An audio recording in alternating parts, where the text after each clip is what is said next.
اللہ تبارک و تعالیٰ کے نام سے شروع جو بڑا مہربان اور نہایت رحم کرنے والا ہے۔ ناظرین محترم، اللہ تبارک و تعالیٰ قرآن پاک کے اندر ارشاد فرماتا ہے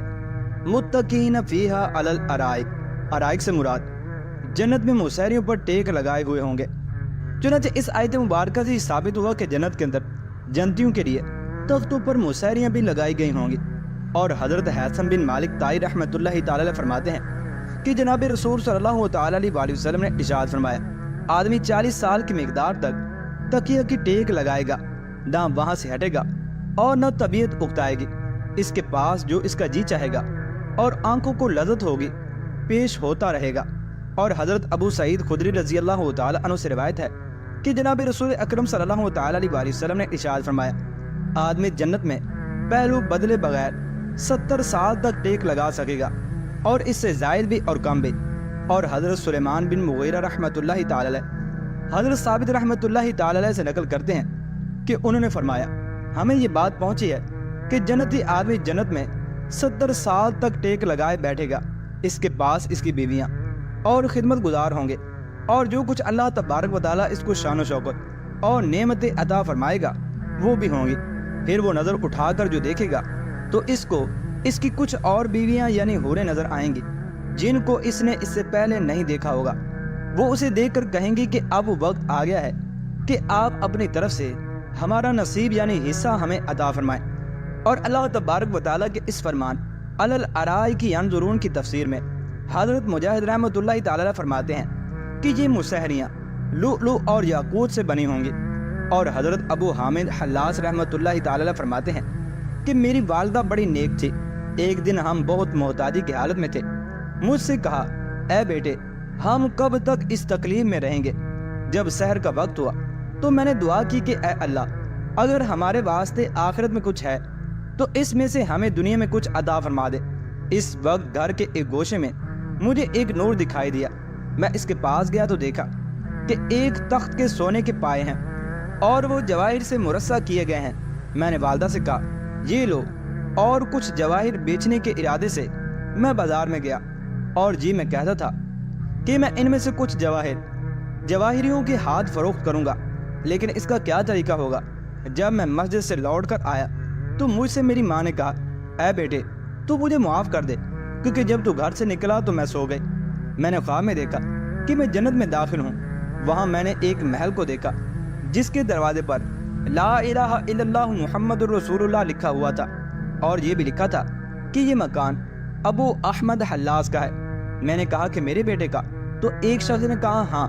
میں اس مکان میں جا کر اس کی کمروں میں گشت کرتی رہی۔ میں نے ایک کمرے میں بہت تخت بچھے ہوئے دیکھے،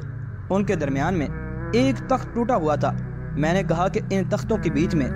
یہ ٹوٹا ہوا تخت کس قدر بے موقع ہے۔ ایک شخص نے مجھ سے کہا کہ اس کے پائے تم نے لے لیے ہیں۔ میں نے کہا اسے اپنی جگہ پہنچا دو۔ جب میں جاگی تو وہ غائب ہو گئے تھے۔ اللہ تبارک و تعالیٰ کا شکر ہے۔ اور اللہ تبارک و تعالیٰ قرآن پاک کے اندر سورہ رحمان کے اندر ارشاد فرماتا ہے وہ جنتی حضرات سبز مشجر اور عجیب خوبصورت کپڑوں کے فرشوں پر تکیہ لگائے ہوئے بیٹھے ہوں گے۔ تو اے جن و انس، باوجود اس کثرت و عظمت و نعمت کے تم اپنے رب کی کون کون سی نعمت کے منکر ہو جاؤ گے؟ بڑا ببرکت نام ہے آپ کے رب کا جو عظمت والا اور احسان فرمانے والا ہے۔ اور ایک مقام پر اللہ نے ارشاد فرمایا اس بہشت میں اونچے اونچے تخت بچھے ہوں گے اور رکھے ہوئے آب خورے موجود ہوں گے، یعنی یہ سامان جنتی کے سامنے ہی موجود ہوگا تاکہ جب پینے کو جی چاہے دیر نہ لگے۔ اور برابر لگے ہوئے گدے یعنی کہ تکیے ہوں گے، اور سب طرف قالین پھیلے پڑے ہیں کہ جہاں چاہیں آرام کر لیں، ایک جگہ سے دوسری جگہ بھی نہ جانا پڑے۔ اور حضرت ابو موسیٰ اشعری رضی اللہ تعالی عنہ فرماتے ہیں کہ جناب رسول اکرم صلی اللہ تعالی علیہ وسلم نے ارشاد فرمایا جب اللہ عز و جل کسی مومن کے بیٹے کو موت دیتا ہے تو اپنے فرشتوں سے پوچھتا ہے کہ میرے بندے نے کیا کہا؟ تو وہ کہتے ہیں اس نے برا بھلا کہنے کے بجائے آپ کی تعریف کی ہے اور کہا ہے انا للہ و انا الیہ راجعون۔ تو اللہ تبارک و تعالیٰ فرماتا ہے اس کے لیے جنت میں ایک گھر تعمیر کر دو اور اس کا نام بیت الحمد رکھ دو۔ اور حضرت سعید بن مسیب رحمۃ اللہ تعالی فرماتے ہیں کہ حضور اکرم صلی اللہ تعالی علیہ وسلم نے ارشاد فرمایا جو شخص 10 مرتبہ سورہ اخلاص یعنی قل هو اللہ احد پڑھے گا، اللہ تبارک و تعالی اس کے لیے جنت میں ایک محل بنا دے گا، اور جو اس کو 20 مرتبہ پڑھے گا اللہ تبارک و تعالیٰ اس کے لیے جنت میں 2 محل بنا دے گا، اور جو شخص اس کو 30 مرتبہ پڑھے گا اللہ تبارک و تعالیٰ اس کے لیے جنت میں 3 محل بنا دے گا۔ اور حضرت عمر رضی اللہ تعالیٰ عنہ نے عرض کیا، اے اللہ کے رسول صلی اللہ تعالیٰ علیہ وسلم، پھر تو ہمارے محلات بہت ہو جائیں گے۔ تو حضرت صلی اللہ تعالیٰ علیہ وسلم نے ارشاد فرمایا، اللہ تبارک و تعالیٰ اس سے بھی زیادہ وسیع، رحمت والا اور عطا فرمانے والا ہے۔ اور حضرت عثمان بن عفان رضی اللہ تعالیٰ عنہ فرماتے ہیں کہ حضور اکرم صلی اللہ تعالیٰ علیہ وسلم نے ارشاد فرمایا، جس شخص نے اللہ تبارک و تعالیٰ کی رضا حاصل کرنے کے لیے مسجد تعمیر کی، اللہ تبارک و تعالیٰ اس کے لیے جنت میں ایک محل بنائے گا۔ اور حضرت انس رضی اللہ تعالیٰ عنہ فرماتے ہیں کہ حضور اکرم صلی اللہ تعالیٰ علیہ وسلم نے ارشاد فرمایا، جس شخص نے نماز چاشت کی 12 رکعات پڑھی، اللہ تبارک و تعالیٰ اس کے لیے جنت میں ایک سونے کا محل بنائے گا۔ اور اللہ تبارک و تعالیٰ سورہ غاشیہ کے اندر ارشاد فرماتا ہے، جنت میں بیٹھے ہوں گے تکیہ لگائے ہوئے تختوں پر جو برابر بچھائے ہوئے ہیں، اور ہم ان کا گوری گوری اور بڑی بڑی آنکھوں واریوں سے یعنی کہ حوروں سے بیاہ کر دیں گے۔ ان مقربین کا ایک بڑا گروہ تو اگلے لوگوں میں سے ہوگا اور تھوڑے پچھلے لوگوں میں سے ہوں گے۔ اور حضرت ابن عباس رضی اللہ تعالیٰ عنہ فرماتے ہیں کہ یہ تخت سونے کے ہوں گے جن کے تاج زبرجد جوہر اور یاقوت کے ہوں گے، اور ایک تخت مکہ اور ایلا جتنا طویل ہوگا۔ اور حضرت کلبی کہتے ہیں کہ تخت کی اونچائی اوپر کی طرف 100 سال کے سفر کے برابر ہوگی۔ جب آدمی اس پر بیٹھنے کا ارادہ کرے گا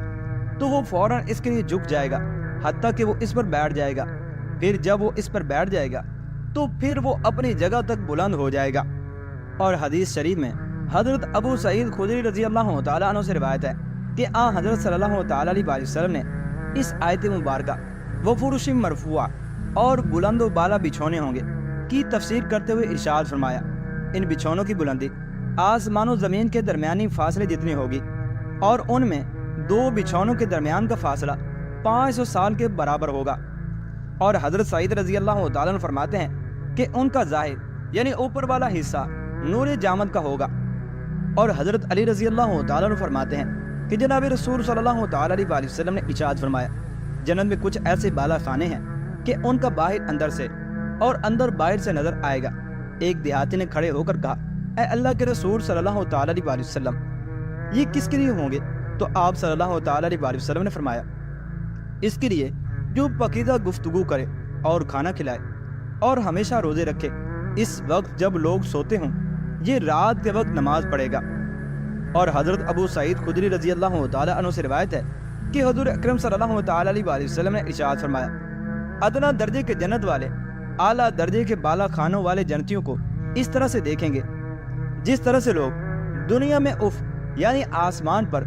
دور دراز ستارے کو دیکھتے ہیں، یعنی جب نیچے والا اوپر والے کو دیکھے گا تو اس کو وہ ایسے نظر آئے گا جیسے آسمان پر کوئی ستارہ چمک رہا ہو۔